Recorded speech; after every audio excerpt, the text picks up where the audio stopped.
So in one of the videos you will have seen on my website under the wellness scale, you will have seen how people can be in different levels of different stages of health and vitality. We had a 10 out of 10, which was cooking on gas, firing on the cylinders, feeling really, really vital, lots and lots of energy, and the body's got its own capacity at that level to really look after itself. And the further down the scale out of 10 you go, the more tired you feel, the more symptoms you pick up. When you get down to the 3s and 2s and 1s out of 10, you've probably got a long-term medical condition that's been with you for a while, and it's probably really affecting your health quite a lot.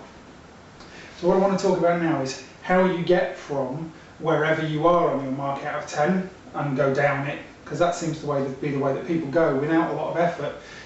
We often mistake it as the aging process, and I don't genuinely think that that's what's happening, because I know there's some very, very fit and healthy people in their 60s, 70s, 80s out there, and so why has the aging process not affected them in the same way it's affected everybody else? So the way I'm going to explain this is to look at what would normally happen in an ideal 24 hours in terms of a balance between activity and recovery. Okay? So if I can just plot this up here. So if this is going to be a 24-hour period, so this is 6 AM, this is going to be about 12 noon, this is going to be about 6 PM, and this is going to be about 12 midnight, so we want to get right through to 24 hours and call that 6 AM again. Okay?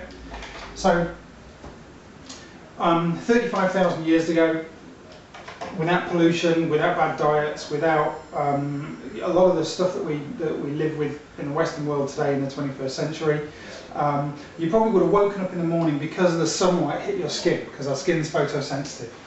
And what that effect has on the body is your body starts to produce stress hormones. Cortisol is the name of the hormone. So that would have come up pretty quickly, and it would have peaked in the morning, tapered off until it was really low in the late afternoon into the early evening. Now, that's what gets you up and active, that's what gets you doing stuff in the day. What would have happened is your recovery hormones, which are going to be in green, this is DHEA, is your primary recovery hormone, would have stayed low throughout most of the day, because you don't want to put your foot on the brake and the accelerator at the same time.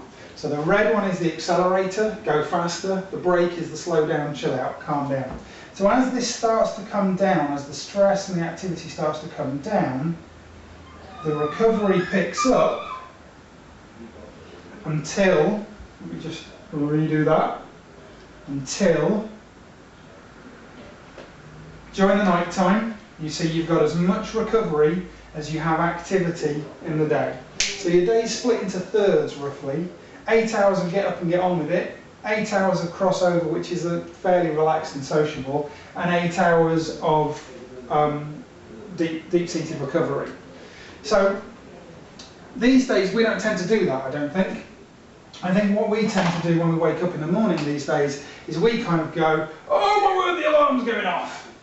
And that line is really acute, it goes up pretty high, we start to process all the things that we've got to get done that day.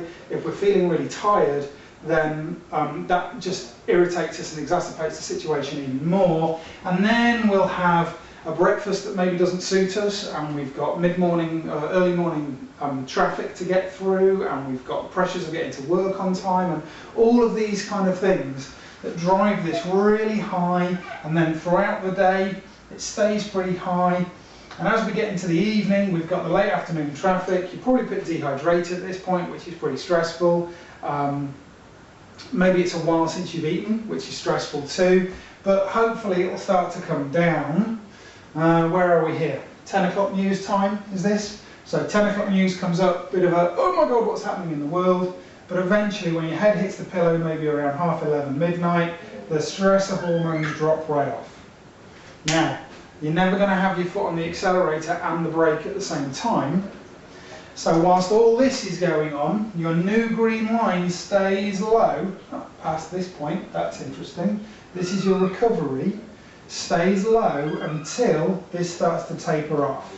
And once it starts to taper off, then it can pick up, sorry for the squeaking, then it can pick up. But 6 o'clock in the morning, what happens again? Same thing that happened here. So at 6 o'clock in the morning, this is going to come back up. oh my God, it's morning time again. And so your recovery curve is going to have to taper off.